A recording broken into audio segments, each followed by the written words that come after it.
It's Margarita, and we are taking it back to the house of Krigler. Yes, my favorite fragrance house, with Octave Aurum 25.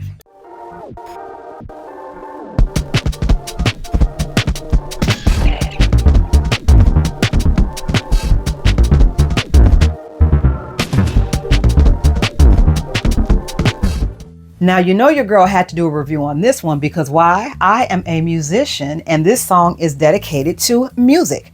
Now, for those who don't know what the translation of Octave Aurum is, it means the golden key. In music, there are octaves, a series of 8 notes, kind of like a do, re, mi, fa, sol, la, ti, do, ti, la, so, fa, mi, re, do. I'm really silly, but yeah, 8 notes up, 8 notes down, whatever, it's an octave. Anywho, this was inspired by the Krigler's family's visits to Palais Garnier, and I really hope that I am pronouncing that properly because me and French are not the best of friends. Anywho, you know what I'm trying to say. It is one of the opera houses that they would frequent.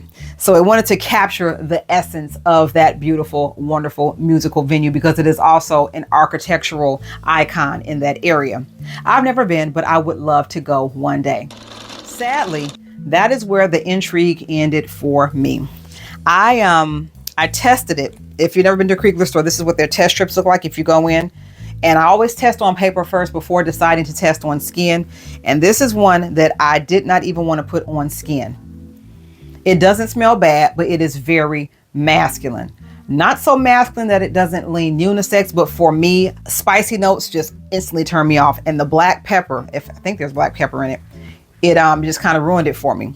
The notes actually are bergamot, olibanum, black pepper, I was right, lavender, iris, coffee, tonka bean, vanilla, patchouli, cedarwood, and oud. Now, if you watch this channel, you will know that half of those notes are on my no-no list. Patchouli, tonka, oud, black pepper, even lavender. I can't stand the smell of lavender. Those are notes that are no bueno for me. I'm picking up a cinnamon note that's not listed, but Krigler's known for not listing all their notes. They usually have like 30 something things actually in there, but they'll give you 10. I get it. But I didn't want to put this on skin because it just leans so masculine. This reminds me a lot of Tobacco Vanille though, from Tom Ford. If you like Tobacco Vanille, but you want a slightly spicier version, go for it. I don't dislike Tobacco Vanille, but I actually prefer it more so as a candle or a room spray versus me actually wearing it, or I would have to layer it with something to soften it.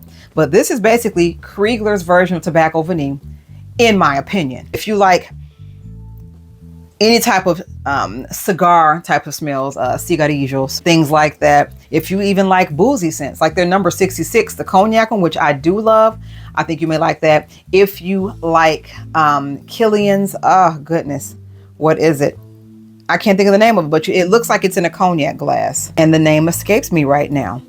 But it's one of their spirits. If you like that scent, you will love this. So if you prefer masculine scents that feminine people can pull off, I think it's great. It's just not for me because that black pepper note is just black peppering just a little bit too much. But let me know if you have tried Octave Aurum 25. If you like it, if you don't, and if there's any other Krigler scents that you would like me to review on this channel, because this channel is the official, unofficially, Krigler review channel. Why? Because the Gourmand Queen says it is. But that's neither here nor there. But let me know in the comments what you think. Also, remember to like, comment, subscribe, and share this video with anyone and, of course, everyone. And until next time, I am Margarita, and you have an awesome day. Bye.